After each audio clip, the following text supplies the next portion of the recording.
This is your Daily Mix. The following segment is sponsored by the City of Reno.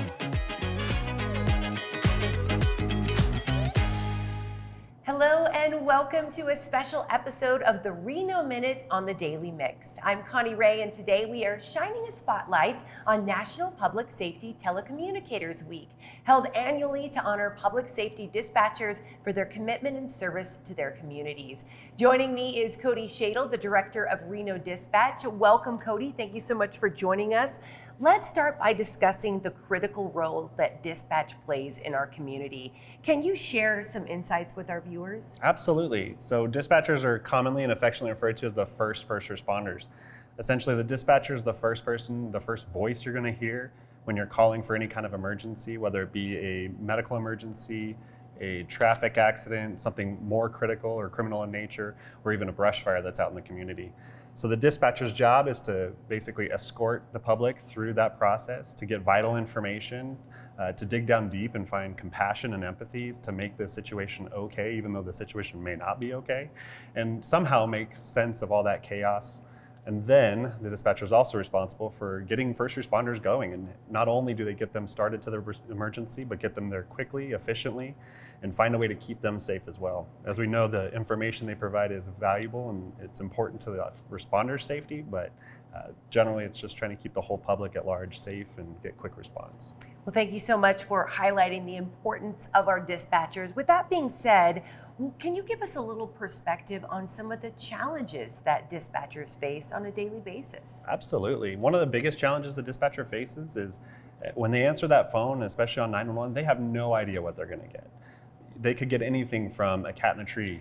They could get a house on fire. It could be a mother giving birth to her child, but unexpectedly at home versus the hospital.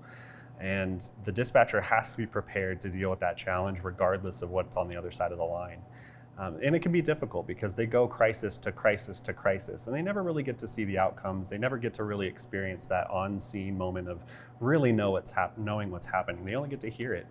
And somehow our professionals are amazing at what they do. They are compassionate human beings who just really want to help the public and really want to find a way to get people safety and to let them kind of find positive outcomes as best as they can. What are some of the ways that the public can support the Reno dispatchers? So one of the easiest ways to support our dispatchers, if you have an interaction with our dispatchers, we ask for just patience. You know, we have a lot of questions that we have to go through, and in crisis, it can feel tedious. It can feel like response isn't coming to you fast enough, because it isn't. I mean, no response can get to you fast enough in an emergency, but the reality is we're sending it. And even though we're asking questions or we're walking the public through the process, it doesn't mean that help's not coming, and the dispatcher is doing all those things. And there's a lot of dispatchers. It doesn't take one dispatcher to get response going. It often takes 5 or 6.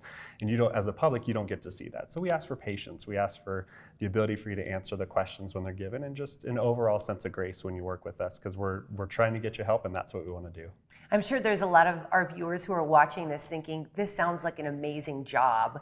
What are some ways that people can become a Reno dispatcher? Yeah, one of the amazing things about the job is it's an entry-level position. At the end of the day, coming into dispatch, we only require a high school diploma or equivalent, and we don't require any kind of precursory learning or anything like that. We're going to do all the learning on hand. We're going to do it in-house.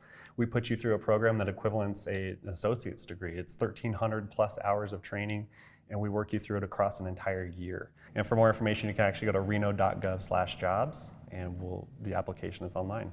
Perfect. Thank you so much, Cody, for sharing that valuable insight into the essential work of our dispatchers this National Public Safety Telecommunicators Week. And to our viewers, thank you for tuning in to the Reno Minute on the Daily Mix. Stay tuned for more episodes on News 4 and Fox 11 throughout the week so that you can be in the know about all things Reno. And don't forget to follow the City of Reno on all your favorite social media platforms. Until next time, I'm Connie Wray on the Daily Mix. This segment was sponsored by the City of Reno.